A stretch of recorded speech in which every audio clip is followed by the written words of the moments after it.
Bueno, hermanos, ¿cómo están? Hoy tenía unas dificultades pequeñas con el micrófono, la verdad.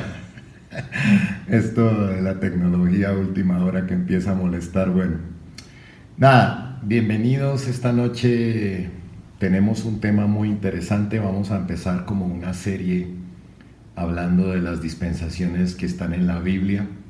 Y esta noche vamos a empezar hablando de los tiempos de Dios. Es una serie muy interesante que vamos a estudiar y nos va a dar una panorámica muy grande de cómo funcionan, digamos que la Biblia desde una óptica un poco diferente. Entonces vamos a empezar hoy esta serie, espero que les guste. Vamos a durar varios estudios bíblicos analizando muchas cosas que suceden en la Biblia y les aseguro que después de esto se van a llevar una idea muy buena de todo el concepto de la Biblia y de la importancia y la coherencia que tiene absolutamente la palabra de Dios. Entonces, el primer concepto que quiero que estudiemos esta noche tiene que ver con el número 7, que significa la perfección de Dios. Vea, y algo muy importante que tenemos que entender en la vida de todo cristiano es aprender a identificar los tiempos de Dios, aprender a entender cómo son los tiempos de Dios, cuándo son los tiempos, porque Salomón dijo, hay tiempo de risa, hay tiempo para llorar, hay tiempo para movernos, hay tiempo para estar quietos. Tenemos que aprender a identificar cómo son los tiempos de Dios. Entonces vamos a estudiar algunos conceptos muy importantes en la noche de hoy, que son la base para todo lo que vamos a estudiar en las próximas reuniones, ¿verdad? Y algo que quiero que empecemos es que, mire, la gematría es el estudio de los números que utiliza Dios en la Biblia. No hay un número que Dios ponga en la Biblia que no tenga un sentido, ¿sí? Cada número tiene un significado. Y es muy importante que entendamos esto y los tiempos para que podamos ver hoy en día en dónde estamos, en qué tiempo de la vida nuestra y de la historia de la humanidad estamos. Entonces vamos a empezar leyendo Éxodo 24, versículos 14 al 16. Dice: a los ancianos les dijo, vamos a entender por qué el 7 es tan importante: espérenos aquí hasta que volvamos a ustedes. Miren, Aarón y Hur se quedarán con ustedes, y quien tenga algún asunto que tratar recurra a ellos. Al subir Moisés al monte Sinaí, una nube lo cubrió, y la gloria del Señor se posó sobre el monte, y la nube lo cubrió durante 6 días. Al séptimo día, el Señor llamó a Moisés desde el centro de la nube. Entonces, vean, empezamos a entender que aquí Dios llamó a Moisés, se iba a encontrar con Moisés y lo hizo esperar por 6 días. El Señor tiene sus misterios. Lo hizo esperar por 6 días. Dice que la nube cubrió el monte por 6 días y que al séptimo día, ¿verdad? 6 días para poder presentarse, y se presenta delante de él en el séptimo día. Entonces, entendemos que el número 7 es el número de la perfección de Dios, ¿verdad? Y el número 6 es el número del hombre, porque si recordamos, el hombre fue creado en el día sexto, ¿verdad? Entonces, vamos a aprender un poquito de números. Vamos a aprender el número 1, por ejemplo. ¿Qué significa? El número 1 significa unidad, porque nosotros somos uno, somos el cuerpo de Cristo.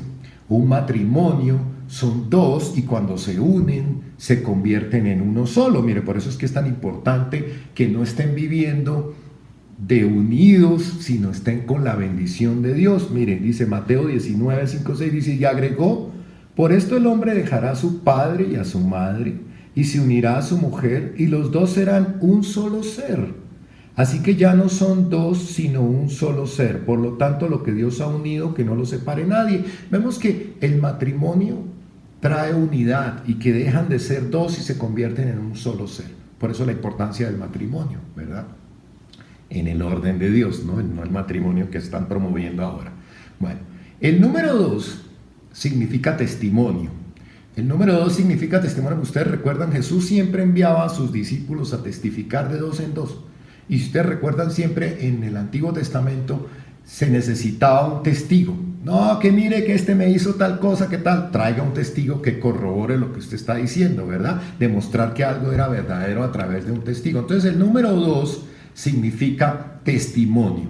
El número 3 significa la Trinidad, significa divinidad, Dios trino, Padre, Hijo y Espíritu Santo, ¿cierto? 3 días de la resurrección. El número 3 en la palabra, cuando se usa, tiene que ver con la divinidad y con la Trinidad. El número 6 ya lo vimos que significa del hombre, y el número 7 significa la perfección de Dios, o que la obra de Dios está completa, ¿cierto? Recordemos, por ejemplo, las manifestaciones del Espíritu Santo. Veamos en Isaías. Dice Isaías 11:1 y 2, dice: una vara saldrá del tronco de Isaí, un vástago retoñará sus raíces, sobre él reposará el Espíritu del Señor, el Espíritu de sabiduría, de inteligencia, el Espíritu de consejo, el Espíritu de poder, el Espíritu de conocimiento, el Espíritu de temor del Señor. Entonces, los 7 manifestaciones del Espíritu del Señor, ¿verdad? Esto ya lo habíamos estudiado en algún momento, ¿verdad? Ahora miremos, por ejemplo, lo que dice Apocalipsis 1:4. Dice: yo, Juan, me dirijo a las 7 iglesias que están en Asia Menor. Que la gracia y la paz esté con ustedes de parte del que es, el que era, el que es, el que ha de venir, y de los 7 espíritus que están ante su trono. Entonces, el número 7 representa la perfección de Dios, la obra completa de Dios. Quiero que miremos algo muy interesante. Veamos ¿se acuerdan de la menorá? Que hemos estudiado la menorá. Si ustedes ven, hay 3 velitas para un lado, 3 velitas para el otro lado. Ahora escúchenme un segundito. 3 velas para la derecha, 3 velas para la izquierda, ¿verdad? Y una vela en el medio, ¿verdad? Entonces miren esto. Las 3 velas de la derecha, 3, las 3 velas de la izquierda, 3, son 6. Somos 6, es el número del hombre. Con Cristo en la mitad, somos 7. Nosotros, sin Cristo, somos el hombre. Nosotros con Cristo somos el 7. Somos la perfección de Dios, ¿sí? Por eso es tan importante estar con Cristo, porque nosotros sin Cristo seguimos siendo el número 6. Miremos Hebreos 10:14, dice: Él por medio de una sola ofrenda hizo perfectos para siempre a los santificados. Entonces el número 6, con Jesús, somos perfectos. Somos el número 7 de Dios. Por eso es tan importante estar unidos a Jesucristo, ¿verdad? Y mire, les quiero contar algo también. ¿Saben por qué el número del anticristo es el 666? Esto es increíble, esta me gusta, esta que la escuché y la aprendí que días. El número del anticristo es el 666 porque es el número del hombre queriendo ser Dios, elevado a la tercera potencia. 666. El anticristo es un hombre que quiere ser Dios, elevado a la tercera, a la Trinidad, que quiere ser divino, elevado 3 veces, 666. Por eso el 666 es el número del anticristo, ¿verdad? Entonces uno empieza a entender que Dios planifica todas las cosas para llegar a ese número 7, que en el número 7 Dios terminó la obra perfecta, que nada le faltó, ¿cierto? Nada le faltó. Veamos Génesis. Génesis 2:1-3 dice: fueron pues acabados los cielos y la tierra y todo el ejército de ellos. Dios terminó en el día séptimo la obra que hizo, y en ese día reposó de toda su obra. Y Dios bendijo el día séptimo y lo santificó, porque ese día reposó de toda su obra. ¿Sí? Fíjense que Dios creó al mundo y en 7 días, el séptimo día, terminó. La perfección, nada quedó faltando. Y luego Dios establece para el hombre una semana de 7 días. Mire que empezamos a ver un patrón que se repite con el tema del 7. Dice Éxodo, cuando Dios le habla al pueblo, dice: 6 días se trabajará, pero el día séptimo es el día del reposo consagrado a mí. Cualquiera que trabaje el día del reposo será condenado a muerte. ¿Sí? Entonces, empezamos a entender que Dios tiene este patrón de 6 y 7. ¿Sí? Miremos Josué. Aquí acuérdense que estaba el pueblo de Israel que se preparaba para enfrentarse a Jericó. Necesitaba derribar las murallas y conquistar la ciudad, porque era de las primeras batallas de los israelitas. Después de haber cruzado el río Jordán, era de las primeras batallas, y esta batalla era muy importante porque antes habían sido esclavos y ahora eran guerreros.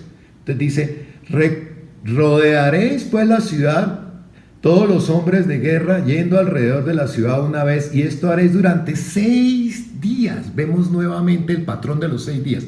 Y 7 sacerdotes llevarán 7 bocinas y de cuernos de carnero delante del arca. Y al séptimo día daréis 7 vueltas a la ciudad y los sacerdotes tocarán las bocinas. Y cuando toquen prolongadamente el cuerno del carnero, así que oigas el sonido de la bocina, todo el pueblo gritará a gran voz y el muro de la ciudad caerá. Entonces subirá el pueblo cada uno derecho hacia adelante. Vea, nuevamente, Dios le dice al pueblo de Israel, vea, den 6 vueltas y en el séptimo yo les voy a dar la victoria. Veamos otro ejemplo más, ya casi llegamos a donde quiero llevarlos. Jesús habla con sus discípulos, dice, también les dijo, de cierto os digo que hay algunos de los que están aquí que no gustarán la muerte para que hayan visto el reino de Dios venido con su poder. Y en Mateo 6:28 dice, de cierto les digo que algunos de los que están aquí no morirán hasta que hayan visto al Hijo del Hombre venir en su reino. Entonces, aquí están hablando de otro concepto que quiero que vamos a hablar el día de hoy, así por encimita, porque realmente vamos a tener un estudio muy detallado de cada una de estas cosas. Pero aquí Jesús está hablando de la venida de su reino con poder, de la venida del Hijo del Hombre, y habla que algunos no probarán la muerte, que esto es un evento futuro que para los que no saben se llama el rapto de la iglesia o el arrebatamiento de la iglesia. Entonces vamos a hablar un poquito de esto y más adelante, y vamos a entender por qué es tan importante todo esto de los tiempos de Dios. Una cita más y terminamos, y les digo por qué hablamos tanto del número 7. Marcos 9:2-3 dice la transfiguración.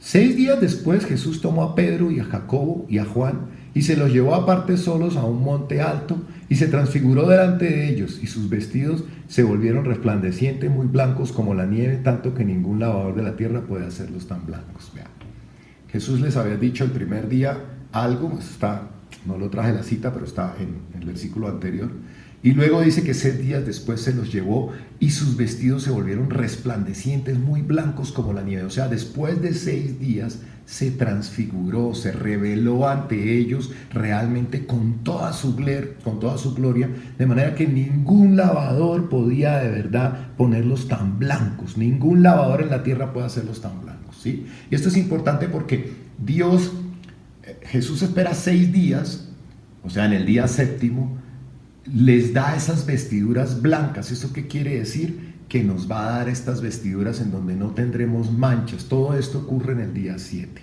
¿verdad? Entonces vamos a ver las 7 dispensaciones de la Biblia, y 7 dispensaciones en la Biblia. Entonces ustedes me dirán, bueno, pero ¿por qué todo esto de los 7 días? ¿Para qué? ¿Por qué es importante todo esto de los 7 días? ¿Y qué tiene que ver esto con los tiempos de Dios? ¿Verdad? Porque estamos llegando a los últimos tiempos. Por eso es tan importante, porque cada vez nos acercamos más a los últimos tiempos, cada vez nos acercamos más a la segunda venida de nuestro Señor Jesucristo. Y la idea de este estudio y de esta serie que vamos a empezar el día de hoy es que entendamos el tiempo de Dios y los tiempos que estamos viviendo y la historia del hombre, ¿verdad? Que aprendemos a discernir los tiempos que estamos viviendo. Mire, Efesios 1, del 8-10 nos habla de las dispensaciones. Dice, que hizo sobreabundar para con nosotros en toda sabiduría e inteligencia, dándonos a conocer el misterio de su voluntad según su beneplácito, el cual se había propuesto en sí mismo, de reunir todas las cosas en Cristo, en la dispensación del cumplimiento de los tiempos, así las cosas que están en los cielos como las que están en la tierra. Entonces, una manera de entender la Biblia, una manera de estudiar la Biblia y entender su cronología, es estudiándola a través de las dispensaciones, ¿sí? Como a través de tiempos, como a través de eras, como por periodos de tiempo y no por libros, ¿verdad? Porque la Biblia está ordenada en Génesis, Éxodo, Levítico, está ordenada por libros, pero es más importante de pronto entenderla a través de tiempos y de eras, como cuando, por ejemplo, nosotros estudiamos nuestra vida y decimos, bueno, la época de bebé tiene unas características importantes, la época de la niñez, somos niños, tenemos unas características, luego la adolescencia tiene sus características especiales, luego viene la adultez y luego la vejez. En vez de decir, bueno, yo voy a estudiar el año 1, el año 2, el año 3, no, estudiamos como por eras, como por épocas, ¿verdad? Para tener un mejor conocimiento de nuestra vida, podemos estudiar cuando somos bebés, cuando somos niños, cuando somos adolescentes, cuando somos adultos y podemos entender un poco más el comportamiento nuestro. Entonces, de la misma manera, vamos a estudiar la Biblia y lo que es toda la historia del hombre. Concepto de dispensación. Dice, es la administración de un tiempo o periodo de tiempo en el cual Dios trata con el hombre, llamado también era. Entonces, vamos a ver un poquito, podemos decir que en la historia del hombre y en la Biblia hay 7 dispensaciones, ¿sí? 7 periodos de tiempo que están como reconocidos claramente en la Biblia, en donde Dios trata con el hombre de una manera precisa. Vamos a ver cuáles son esas 7 dispensaciones. De pronto ahí no lo ven porque no se ve casi pero la verde es la inocencia. Luego tenemos la conciencia, que es el siguiente periodo. Luego tenemos el gobierno humano. Luego tenemos la promesa. Luego la ley. Viene Jesucristo, que está ahí entre el quinto y el sexto. Tenemos la gracia, que es donde estamos viviendo. Y por último, la séptima dispensación es el milenio, ¿sí? Entonces, cada dispensación de estas, quiero que me entiendan ahí algo, tiene un principio básico de cómo comienza algo todo bien, pero al final termina todo mal. Cada dispensación comienza con una bendición y termina con un juicio o un suceso dramático o algo sobrenatural. Entonces, por ejemplo, la inocencia comienza con la creación y termina con la expulsión del huerto del Edén, ¿sí? Entonces vamos a ir mirando, en la medida que vayamos avanzando, vamos a ir mirando cada uno de estos periodos de tiempo, vamos a ir estudiando cuáles son los hitos más importantes en cada uno de estos periodos de tiempo, porque eso nos va a ayudar a entender que las cosas se repiten y cómo funciona, digamos, que la historia del hombre. Entonces ustedes me preguntarán, bueno, ¿en cuál estamos? Pues todos sabemos que estamos en la gracia, ¿cierto? Es muy importante entender que estamos en la dispensación de la gracia. Miremos nuevamente la diapositiva. Estamos en la dispensación número 6. Desde la creación del hombre, esto es muy importante entenderlo, han pasado 6 dispensaciones o 6 maneras en que Dios ha tratado con el hombre, ¿sí? Lo cual, la sexta, si ustedes ven, hace que tenga una importancia algo diferente, porque por eso era importante que les venía hablando del patrón que veíamos del número 7, ¿sí? Porque si revisamos el primer periodo que está ahí en verde, que no lo pueden ver, desde Adán hasta Abraham hay más o menos 2000 años. Desde la promesa de Abraham hasta la muerte de Jesucristo en la cruz hay 2000 años, van 4000 años.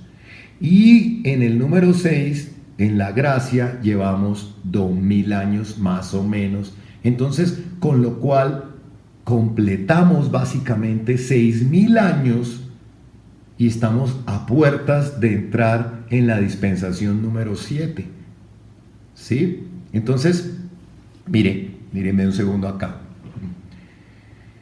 Vimos que la semana tiene 7 días, 6 días y un día para el Señor.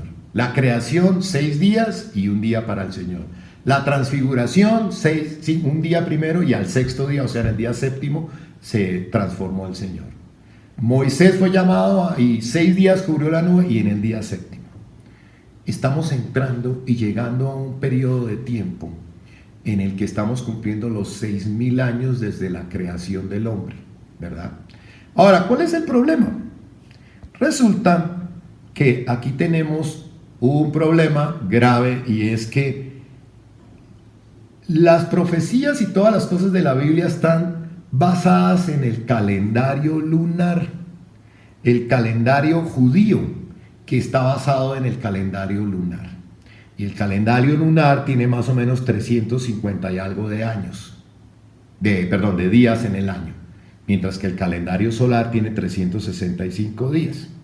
Ahora, el calendario solar tiene sus raíces en Egipto en el año 2750 antes de Cristo, ¿sí?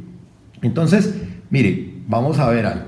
Quiero que no le ponga mucho cuidado a la esta porque no se ve nada realmente en la diapositiva. Si pensamos en la gracia, el periodo de la gracia no empieza en el año cero. El periodo de la gracia empieza cuando Jesús muere y resucita, que es más o menos en el año 33, según lo que entendemos. Entonces, si le sumamos 2000 años, podríamos decir que la gracia podría estar terminando en el año 2033. Estamos en el 2020, ¿verdad? Lo que pasa es que hay un poco de confusión con los años porque, primero, lo que les estaba diciendo, los judíos trabajan su calendario sobre el calendario lunar. Y nosotros, en nuestros tiempos, en nuestra época, trabajamos el calendario gregoriano. El calendario gregoriano fue por el Papa Gregorio XIII en el año 1450, creo que fue, que hizo unos ajustes al calendario y por eso quedó establecido de 365.25 días. Por eso ese punto 25, cada 4 años tenemos que agregar un día al año, por eso cada 4 años tenemos un año bisiesto. ¿Sí? Entonces, nosotros estamos trabajando sobre el calendario solar, pero realmente las profecías de los 2000 años y todo camina sobre el calendario lunar. ¿Sí? Entonces, cuando uno mira, estamos realmente próximos a cumplir los 2000 años de la gracia, porque la segunda venida de Jesucristo está prevista, se entiende por todo lo que vemos que está prevista para cuando se cumplan los 2000 años de la gracia. Y vienen, y si pensamos ahora en 7 años que se tienen pronosticados más o menos de tribulación, pues probablemente no nos queden ni siquiera 13 años. Porque tenemos 13 años al 2033 mal contados. Y eso si los contáramos con el calendario solar, porque si los contamos con el calendario lunar, pues tiene que ser menos años. Pero si además le sumamos que tiene que haber 7 años de tribulación antes de que venga el Señor Jesucristo, pues entonces ya no nos quedan 13 años, nos van a quedar como 6 años. Entonces no podemos estar muy seguros cuándo es, pero todo indica que estamos muy próximos, ¿verdad? Entonces es muy importante que entendamos esto y le demos un giro radical a nuestra vida para que estemos 100% seguros de nuestra salvación. Realmente no es tiempo de perder el tiempo en cosas terrenales, ¿sí? Tenemos que mirar si estamos dando fruto. ¿Qué le vamos a presentar a nuestro Señor Jesucristo cuando nos presentemos delante de Él? ¿Qué le vamos a llevar en nuestras manos? ¿Qué le vamos a decir? ¿Llegaremos con nuestras manos vacías? ¿A cuántas personas acercaste a Cristo? ¿A cuántas personas le has hablado de Jesús? Porque los tiempos están cortos y si te quedan 6 años o 10 años o 13 años, ¿con qué te vas a presentar delante del Rey?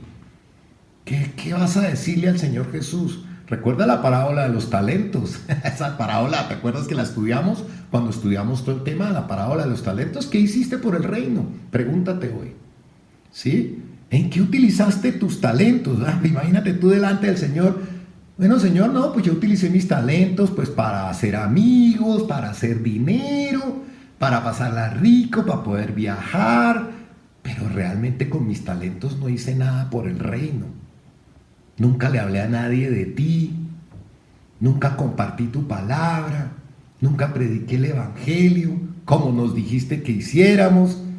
Acuérdense que el Señor nos dijo que hiciéramos esto, Marcos 16:15, y les dijo: vayan por todo el mundo y prediquen el evangelio a toda criatura. ¿Le has predicado a alguien? ¿Has testificado como Jesús ordenó? Cuando recibiste el Espíritu Santo, se supone que debemos empezar a testificar a otros lo que Dios hizo con nosotros para que ellos también sean salvos. Mire, Hechos 1:8 dice: pero cuando venga sobre usted el Espíritu Santo recibirán poder y serán mis testigos en Jerusalén, en Judea, en Samaria y hasta lo último de la tierra. ¿Estás testificando? ¿Anuncias las buenas nuevas? ¿Estás haciendo algo por el reino? Recordemos lo que dice la parábola de los talentos. ¿Qué has hecho con los talentos que Dios te dio? Recordemos la parábola. Dice, su Señor le respondió: siervo malo y negligente. Esto le está diciendo al que tenía los talentos y no hizo nada con sus talentos. Dice: no, es que yo guardé mi talento. Siervo malo y negligente, si sabías que yo ciego donde no sembré y que recojo donde no esparcí. Lo regaña al siervo porque no hizo nada con sus talentos. Y más adelante dice, en cuanto al siervo inútil, échenlo en las tinieblas de afuera. Allí habrá llanto y rechinar de dientes. Cuidado porque se acerca el tiempo, por eso quiero que empecemos a mirar y esta serie nos sirva para entender todos los errores que ha cometido la humanidad desde la creación y que entendamos qué tiempo estamos viviendo porque se acerca el tiempo de rendir cuentas. Mal contados 13 años. El momento en el que le digamos al Señor dónde pusimos nuestro esfuerzo, dónde pusimos nuestro tiempo, en las cosas terrenales o en las cosas del reino. ¿Dónde has invertido tu tiempo? ¿Cuál es el fruto que le vas a llevar al Señor? Porque el fruto son las almas. ¿Cuántas almas has ayudado a reconciliarse con el Señor? Porque nadie querrá presentarse con las manos vacías delante del Señor, porque va a ser como el de los talentos. O peor aún, nadie quiere quedarse del rapto de la iglesia, del arrebatamiento, porque la iglesia será arrebatada de la tierra y los que se queden pasarán por toda la tribulación o estarán por lo menos durante todo el dominio del anticristo. La palabra dice que todo esto será como los tiempos de Noé. Entonces miremos un segundo qué nos enseña.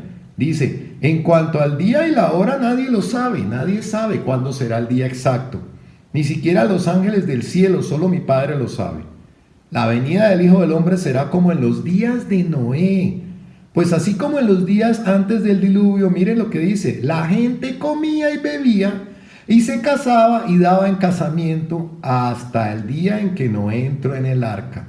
Y no entendieron hasta que vino el diluvio y se los llevó a todos. Así será también la venida del Hijo del Hombre. Imagínense. Terrible, se daba en casamiento. O sea, cuando dice que la gente se casaba, se daba en casamiento, comía, bebía, quiere decir que todo el mundo andaba en su cuento. Nadie estaba preocupado por las cosas realmente importantes. ¿Hasta cuándo? Cuando Noé entró en el arca. Cuando yo leía esto en la historia de Noé, en el Génesis, y luego lo vamos a ver más adelante cuando estudiemos la dispensación en donde se habla del diluvio, dice que Dios cerró el arca.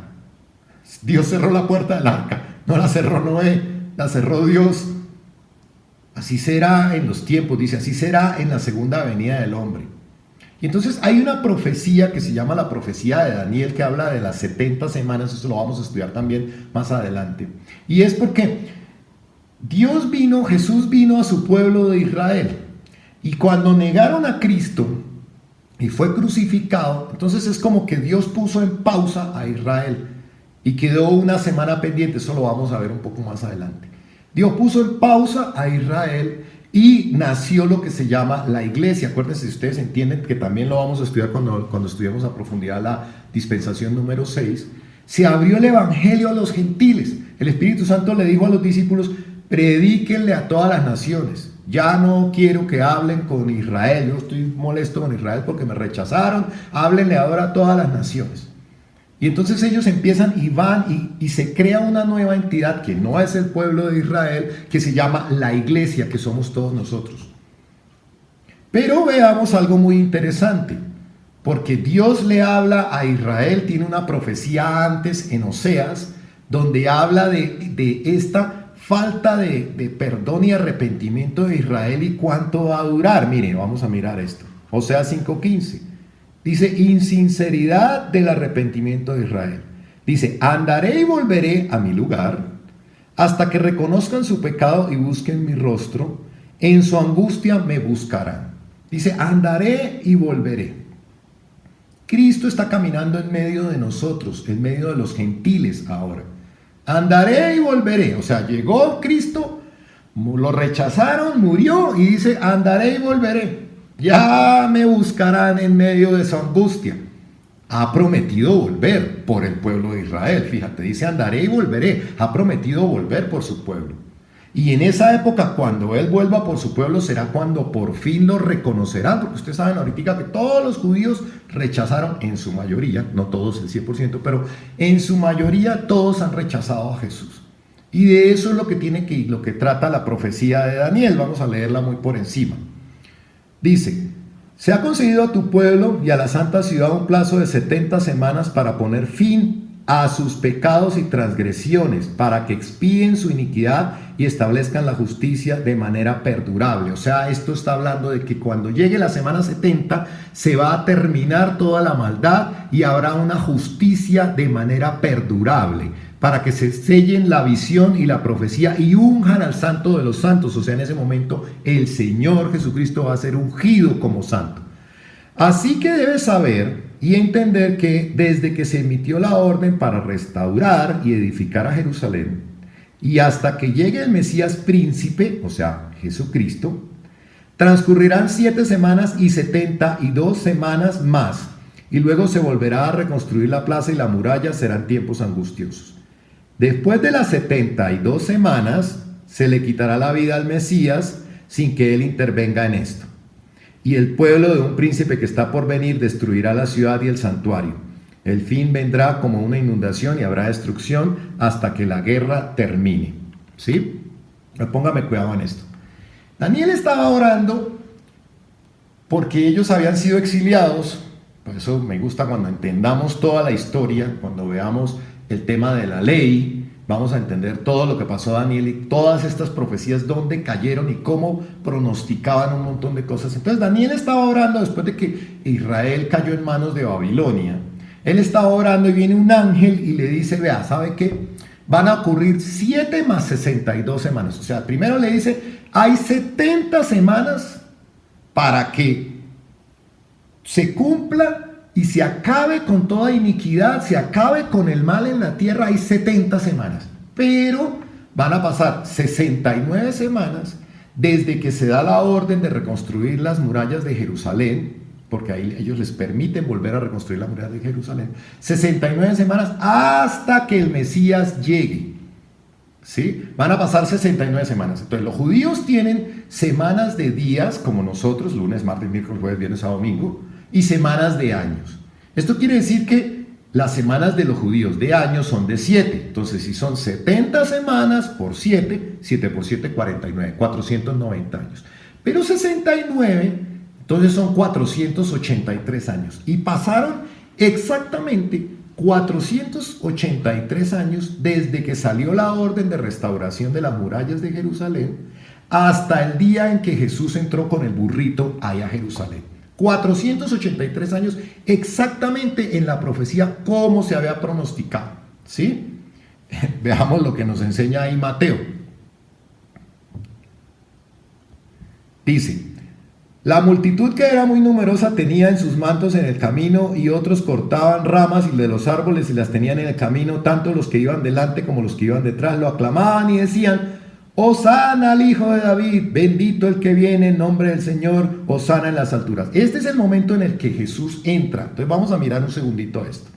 Entonces miren, ahí a mano izquierda tenemos la ley, la profecía de Nehemías. Nehemías es el profeta que hace que se reconstruyan las murallas, ¿sí? Luego pasan 69 semanas, que es lo que está en rojito debajo, y viene Jesús. Jesús llega el domingo de Ramos, entra en su burrito, entra por la ciudad, y a los 5 días estaban crucificándolo en la cruz. El pueblo judío lo rechazó y entonces pasaron 69 semanas, ahí hasta donde está la cruz. Quedó una semana pendiente que tiene que ver con 7 años, ¿cierto? Entonces, con la muerte de Jesús empieza la gracia, y ahí en amarillo empiezan 2000 años de lo que se llama la iglesia. Y queda pendiente en rojito al final la última semana todavía. A Israel todavía le queda faltando una semana con la que Dios tratará con ellos, ¿sí? Dios hablará con ellos, Dios volverá sus ojos hacia ellos, ¿sí? Entonces, vamos a ver qué dice Oseas 6:1-2. Dice: venid y volvamos a Jehová, porque él arrebató y nos curará, hirió y nos vendará, nos dará vida después de 2 días. En el tercer día nos resucitará y viviremos delante de él. Entonces vamos a volver a mirar. Esta profecía dice que después de lo naranja de la izquierda vendrán 2 días. Obviamente aquí se está hablando no de 24 horas, se está hablando de 2000 años. Dice que volverán a Cristo después de 2000 años y en el final de los tiempos lo reconocerán como el Mesías, y es que empieza la semana 70 donde está pendiente. Eso quiere decir que el periodo de la iglesia que está en amarillo está como un paréntesis. 2 días significan 2000 años, que coincide exactamente con sumar 6000 años desde el Génesis hasta que termine la gracia. ¿Sí?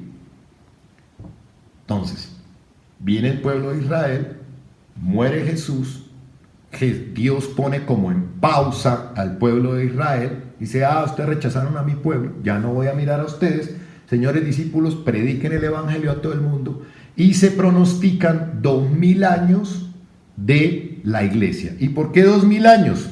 Vamos a leer Pedro. Segunda de Pedro 3 dice, pero no olviden, amados hermanos, que para el Señor un día es como 1000 años y 1000 años como un día.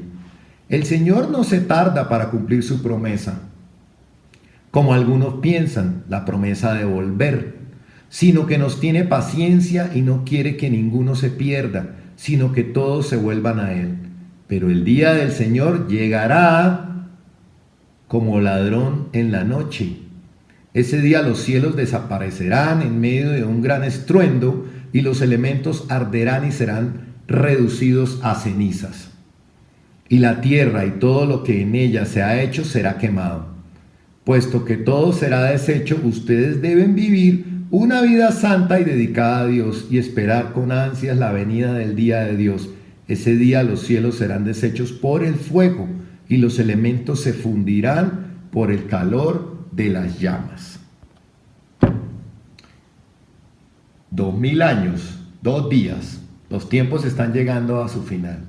Dios no quiere que nadie se pierda. Recuerda que Dios es un Dios misericordioso, pero no esperemos misericordia después de su venida. La misericordia es ahora a través de la cruz. Dios en su amor, Dios en su misericordia, envió a su Hijo a morir por nosotros para abrir el camino, para darnos una oportunidad de no morir en condenación. Pero el arrepentimiento y la entrega total debe ser antes de partir, no después de partir. No es cuando estemos delante de Dios que vayamos y le digamos, ahora sí creo, ahora sí me arrepiento. ¿Sí?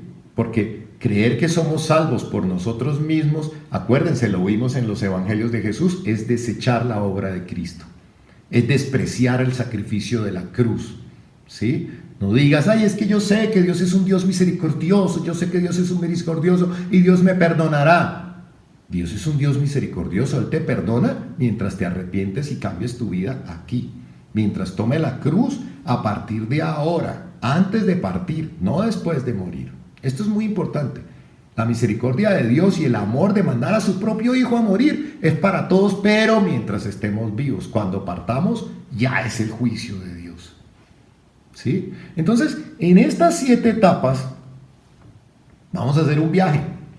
Desde la creación estudiaremos los 7 periodos de tiempo, las 7 dispensaciones para poder entender en dónde estamos y cómo llegamos a donde estamos. ¿Qué sucedió en cada una de las dispensaciones? ¿Cómo podemos aprender de cada una de estos periodos para no volver a cometer los mismos errores que normalmente cometemos? Empezaremos en Génesis, veremos los eventos más importantes. En Génesis empieza la inocencia, veremos los eventos más importantes de cada dispensación hasta que lleguemos a nuestros días. Luego estudiaremos el Apocalipsis. ¿Sí? Recordemos Mateo, lo que dijo antes. En cuanto al día y la hora, nadie lo sabe, acuérdense. Nadie lo sabe, ni siquiera los ángeles. La venida del hombre será como en los días de Noé, pues así como en los días antes del diluvio la gente comía y bebía y se casaba y se daba en casamiento hasta el día en que Noé entró en el arca. Y no entendieron hasta que el diluvio vino y se los llevó a todos. Así será también la venida del Hijo del Hombre. Una vez se cerró el arca, las puertas no se abrieron de nuevo. Las puertas del arca no se volvieron a abrir. Una vez se cerraron. No dejaron entrar a nadie de los que se quedaron por fuera. Los que se arrepintieron ya cuando empezó el diluvio, tarde, no pudieron entrar al arca. Recuerda la parábola de las 10 vírgenes. Esto lo vamos a estudiar cuando terminemos todo esto. Habían 10 vírgenes, 5 no tenían aceite y 5 tenían aceite. Y las que no tenían aceite, por insensatas, dice la palabra, se quedaron por fuera de la boda, por no estar preparadas en el momento en que llegó el novio. Yo quiero que te preguntes hoy si estás preparado. No te quedes por fuera del arca, porque el arca de nuestra época es el rapto. Ese es el arca de nuestra época.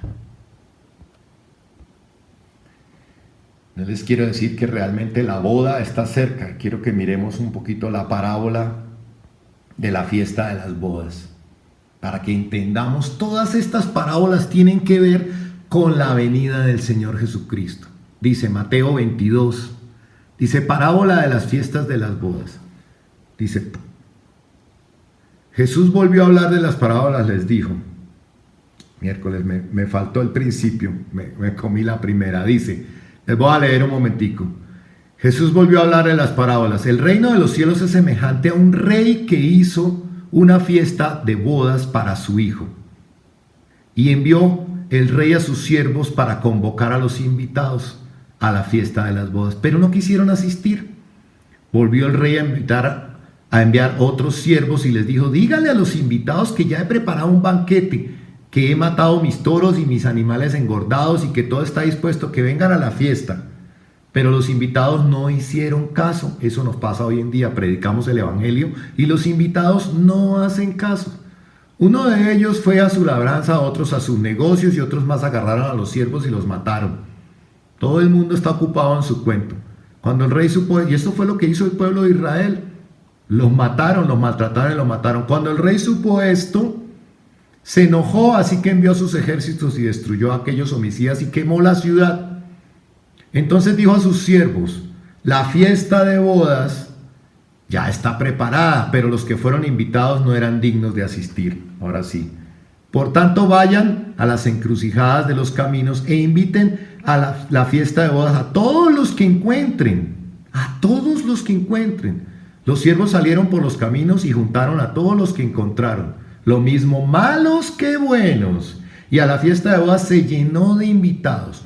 Cuando el rey entró para ver los invitados y se encontró con uno que no estaba vestido para la boda, le dijo, hey amigo, ¿cómo fue que entraste aquí sin estar vestido para la boda? Y aquel enmudeció. Entonces el rey dijo a los que servían, aten a este de pies y manos y échenlo aquí a las tinieblas afuera. Allí habrá llanto, rechinar de dientes, porque son muchos los llamados, pero pocos los escogidos. Mire, vamos a entender un poquito esta parábola. Dios preparó algo muy especial para su pueblo, la salvación de Israel a través de su Hijo. Pero al igual que en toda la historia, su pueblo lo rechazó. Dios mandó profetas con mucho tiempo de anticipación y mataban a los profetas. Mataban. Cuando los profetas les decían que se arrepintieran, los mataban. ¿Sí? Entonces Dios se enojó, Dios se enojó. Dice que destruyó a aquellos homicidas y quemó la ciudad. Jerusalén, después de que murió Jesús, fue destruida por los romanos en el año 70 después de Cristo. Y los judíos fueron dispersados por todo el mundo. Esto es historia, que tenemos que entender la historia. Los judíos fueron dispersados por todo el mundo hasta 1948, que pudieron nuevamente ser una nación. Casi 2000 años, porque rechazaron al Mesías. Entonces rechazaron la invitación y Dios se enojó y mandó a que fueran a las encrucijadas de los caminos, inviten a la fiesta de las bodas a todos los que encuentren. Como los judíos rechazaron, la invitación a las bodas fue para todo el mundo, para todos los gentiles. Nosotros no éramos los invitados iniciales, pero a raíz de todo eso ahora nace la iglesia, se invita a todo el mundo, todos los pueblos de la tierra, ya no es solo Israel. Entonces Israel quedó en pausa, como les dije ahorita, y ¡fum!, se mandó a que se le mandara invitación a todos se le mandó invitación. Y dice que la fiesta se llenó, que lo mismo malos que buenos. La fiesta se llenó de invitados. Estudiamos en las parábolas anterior, cuando vimos el propósito de las parábolas, estudiamos sobre el trigo y la cizaña. No todos son realmente comprometidos con Dios, no todos son cristianos, no todos los que asisten a la iglesia y confiesan de boca son trigo. Hay muchos que son cizaña. Hay muchos que no han querido usar el vestido apropiado para la boda. Han sido invitados, están en el recinto, va a la recepción, pero no quieren usar el vestido adecuado. Quieren seguir con su vestido inapropiado para la boda. Entonces, cuando el rey entró para ver a los invitados y se encontró con uno que no estaba vestido para la boda, le dijo: hey amigo, oye tú, ¿cómo fue que entraste aquí sin estar vestido para la boda? Algunos quieren seguir pecando, algunas personas quieren entrar en el reino de Dios, pero seguir con sus vestidos manchados y sucios. Así es como estamos nosotros cuando seguimos en pecado, manchados y sucios. Necesitamos a Jesús para que nos dé el vestido adecuado. Para tener el vestido adecuado necesitamos someternos a Jesús y cambiar el estilo de vida, ser obedientes. Lo hemos hablado. No podemos estar en la boda sin el vestido adecuado, porque entonces, ¿qué va a pasar? Entonces el rey dijo a los que servían: aten a este de pies y manos y échenlo de aquí a las tinieblas allá afuera, y habrá llanto y rechinar de dientes, porque muchos son llamados, pero pocos escogidos. Mire, tristemente, muchos llorarán de arrepentimiento por no haber cambiado su estilo de vida. Cuando la puerta del arca se cierre, cuando comience la boda, cuando el rey aparezca en la boda, todos tenemos que estar vestidos apropiadamente. Y nos vestimos apropiadamente. ¿Se acuerdan cuando Jesús dijo que limpió sus vestidos y eran como blancos resplandecientes? Solo podemos ser con vestidos blancos resplandecientes, preparados para la boda, cuando tenemos a Jesús en nosotros, no cuando lo confesamos de boca. Entonces vamos a terminar hablando de los últimos tiempos. Porque ya vimos 6.000 años desde Adán. 2.000 años de la gracia. Estamos en el año 2020. Acuérdense, la gracia empieza en el año 33 con la muerte y resurrección de Cristo. Al 2.000 años son 2033. Con los enredos estos del cambio de calendario, no sabemos cuántos años son, pero sabemos que está cerca. ¿Sí? Miremos que Jesús le habla a sus discípulos y les dice: de la higuera deben aprender esta parábola. Cuando sus ramas se ponen tiernas y le brotan las hojas, ustedes saben que el verano ya está cerca. Miren, las señales hoy en día son muy claras. El verano se acerca, las hojas, cuando le brotan las hojas, el verano se acerca. Hoy estamos hablando de un nuevo orden mundial, de una única religión mundial. No sé si no lo han visto. Todo eso está profetizado en el libro de Apocalipsis, como para el final de los tiempos. Un nuevo orden mundial y una nueva religión mundial. Veámoslo, eso está en Apocalipsis 13:7. Dice: se le permitió, está hablando del anticristo, se le permitió combatir contra los santos y vencerlos, y también se le dio autoridad sobre toda raza, pueblo, lengua y nación. O sea, vamos a tener en algún momento un único gobernante. Y adoraron a la bestia todos los habitantes de la tierra. O sea, va a haber una única religión. Todos los que no tienen su nombre inscrito en el libro de la vida del Cordero, que fue inmolado desde el principio del mundo. El que tenga oídos, que oiga. Entonces, mire, una única religión del mundo, todos adorando a un único Dios. Vemos que ahora hay propuestas para que todos seamos una única religión, todos seamos una única hermandad. Ya no importa si tenemos 6 millones de dioses como los hindúes o si tenemos dioses diferentes. Para nosotros solo tenemos un único Dios y solo podemos adorar a un único Dios y verdadero. No podemos entrar en esta religión. de todos y de la hermandad. Ahora, les cuento otra cosa. Todos hemos escuchado sobre el chip, que ahora se quiere implementar en los Estados Unidos y que en Europa ya lleva tiempo, para localizar a las personas, que tiene todo su historial, el chip, que tiene inclusive para no tener que usar dinero, como el chip de las tarjetas de crédito, que por cercanía, PIN, ya puedes pagar, tienes tu historial, cuando te recetan una medicina vas y te acercas y PIN, te dan la medicina sin tener tú que llevar la receta ni nada de este tipo de cosas. Podremos comprar en los supermercados, estará todo el historial, ya no tendrás que llevar ni tarjeta de crédito, ni billetera, ni nada, porque con ese chip podrá hacerse todo. Pero veamos qué nos enseña Apocalipsis. Además hizo que todos, grandes y pequeños, ricos y pobres, libres y esclavos, se les pusiera una marca en la mano derecha o en la frente, y que nadie pudiera comprar ni vender si no tenía la marca o el nombre de la bestia o el número de su nombre. Les digo algo, voy a terminar con unos reportajes, porque esto no es nuevo. Esto tiene tiempo ya. Este reportaje es de 29 de noviembre del 2018, del BBC News. Dice, ¿cómo funcionan los microchips que se implantan bajo la piel y permiten pagar sin efectivo ni tarjeta? Increíble.